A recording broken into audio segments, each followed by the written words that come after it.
Selamat datang dan terima kasih Anda sudah meluangkan waktu buat menyelami deep dive kita hari ini.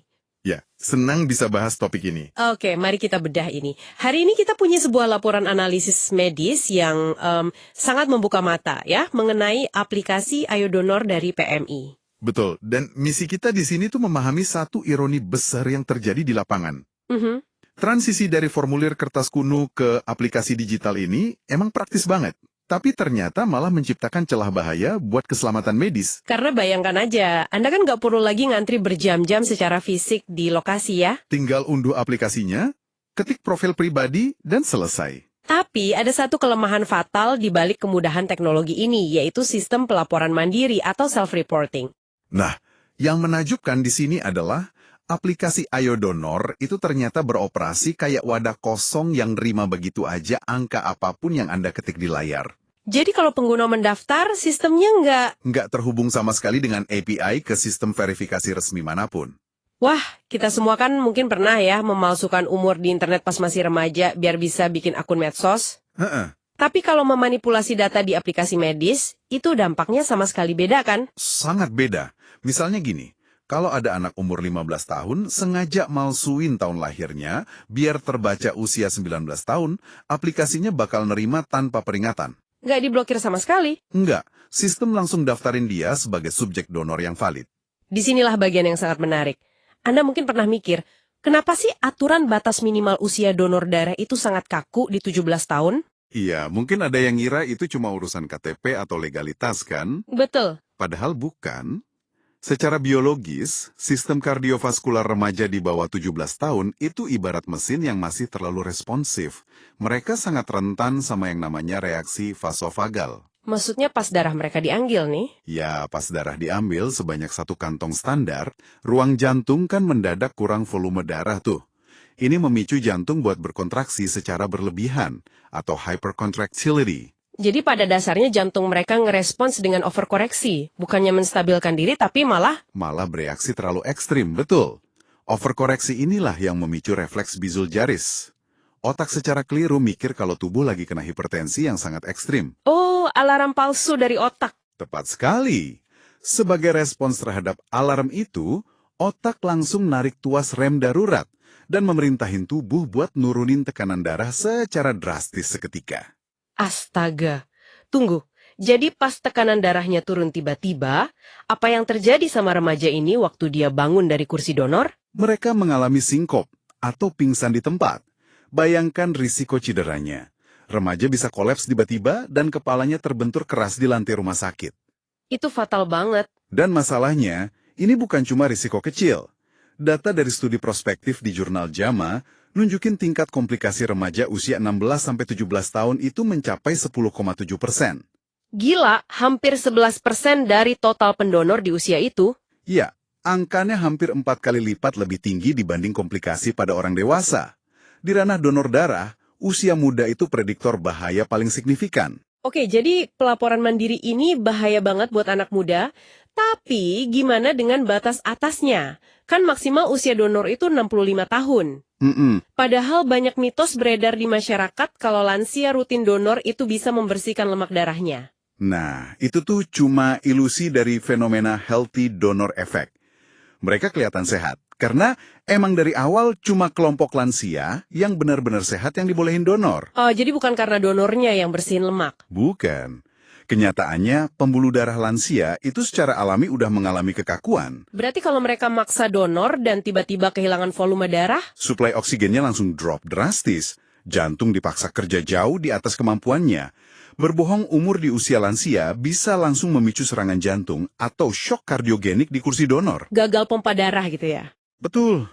Makanya, jika kita hubungkan ini dengan gambaran besarnya, integrasi aplikasi Ayo Donor sama sistem Nik Dukcapil dan Satu Sehat itu bukan sekedar fitur teknologi pelengkap. Tapi udah kewajiban ya? Ini sebuah keharusan medis absolut untuk ngeblokir populasi rentan supaya nggak lolos dari pengawasan. Jadi apa arti semua ini? Kesimpulan utamanya adalah kemudahan dan efisiensi teknologi digital itu nggak boleh sedikit pun mengorbankan pertahanan medis kita. Sepakat? Inovasi itu luar biasa, tapi harus selalu sejalan sama keamanan fisik penggunanya di dunia nyata. Dan ini memunculkan pertanyaan penting untuk Anda renungkan. Silahkan.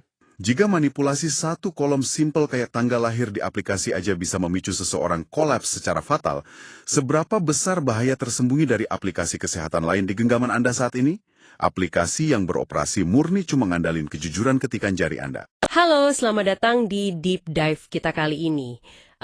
Senang sekali Anda bisa bergabung di sesi yang dirancang khusus untuk memberikan wawasan cepat dan mendalam ini. Betul sekali. Hari ini kita punya misi yang sangat spesifik nih. Kita akan membedah transformasi radikal sistem donor darah di Indonesia. Jadi dari aplikasi Ayo Donor yang usang itu menuju inisiatif canggih Smart Donor PMI DKI 2026. Iya, sebuah lompatan besar. Oke, mari kita bedah ini. Dulu itu kan sistemnya sangat rentan ya. Ibaratnya nyawa orang sangat bergantung pada kejujuran pengisian data secara manual di aplikasi. Sangat rawan, iya. Nah, yang sangat menarik di sini adalah pergeseran krusialnya. Kita beranjak dari pengungkapan mandiri yang mengandalkan kejujuran tadi, menuju verifikasi algoritma. Verifikasi algoritma? Tepat. Ini mengawinkan NIK Dukcapil dengan platform Satu Sehat kita. Dan kalau kita ingat-ingat kekacauan sistem lama itu, aduh, ngeri loh. Ada anak di bawah 17 tahun yang memalsukan umurnya di aplikasi supaya bisa ikut donor. Dan ujungnya fatal. Betul, ujung-ujungnya mereka pingsan, kena sindrom reaksi vasovagal. Belum lagi kasus penderita sipilis yang tinggal ganti nomor ponsel untuk bikin akun baru yang bersih. Disinilah hal ini menjadi sangat menarik. Masuknya sistem 16 digit NIK ini benar-benar ngunci celah berbahayanya. NIK ini menghapus total duplikasi rekan medis. Konsepnya, satu warga itu ya satu identitas. Selain itu, NIK memungkinkan pelacakan geolokasi. Buat cari golongan darah langka ya? Ya, kayak resus negatif gitu. Dulu kan cari pendonor resus negatif makan waktu berjam-jam, menyebar pesan berantai. Sekarang, kita belajar dari keberhasilan komputasi instan di Rumah Sakit Aceh. Hitungan detik langsung ketemu. Betul. Pencarian kilat ke pendanaan terdekat. Sistemnya komputasi instan. Brilian sih kalau buat masalah identitas palsu. Tapi ada satu celah lagi yang menurut saya agak susah. Gimana kalau pendonornya sama sekali nggak niat bohong, tapi mereka benar-benar lupa soal obat yang lagi mereka minum? Nah, jika kita hubungkan ini dengan gambaran besarnya, disinilah kehebatan sistem API Satu Sehat yang pakai standar FHIR itu bekerja. Jadi nyerambung semua ya datanya? Pasti. Sistem otomatis menarik data resep Anda, misalnya nih, Anda mengonsumsi isotretinoin sebulan lalu. Oh, obat jerawat itu ya? Iya, itu kan bisa menyebabkan cacat janin kalau ditransfusikan. Walaupun di aplikasi pendonornya menekan tombol tidak sedang minum obat, layar petugas PMI akan langsung memunculkan red flag alert. Wah, otomatis dicegah ya walau orangnya lupa. Tepat sekali.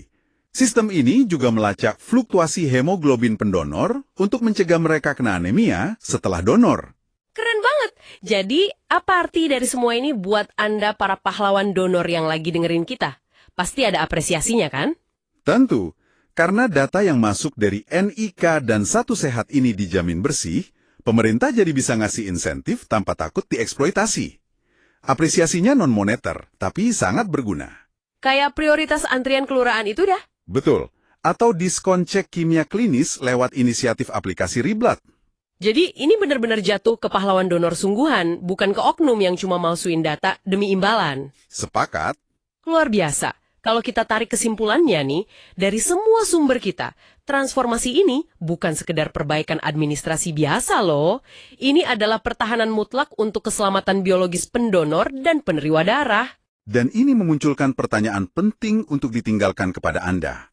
Mengingat rekam medis dan identitas sipil kita kini terikat permanen pada setiap aksi filantropi demi mencegah kesalahan fatal, bagaimana transparansi absolut ini ke depannya akan mengubah cara kita berpartisipasi dalam inisiatif kesehatan publik lainnya?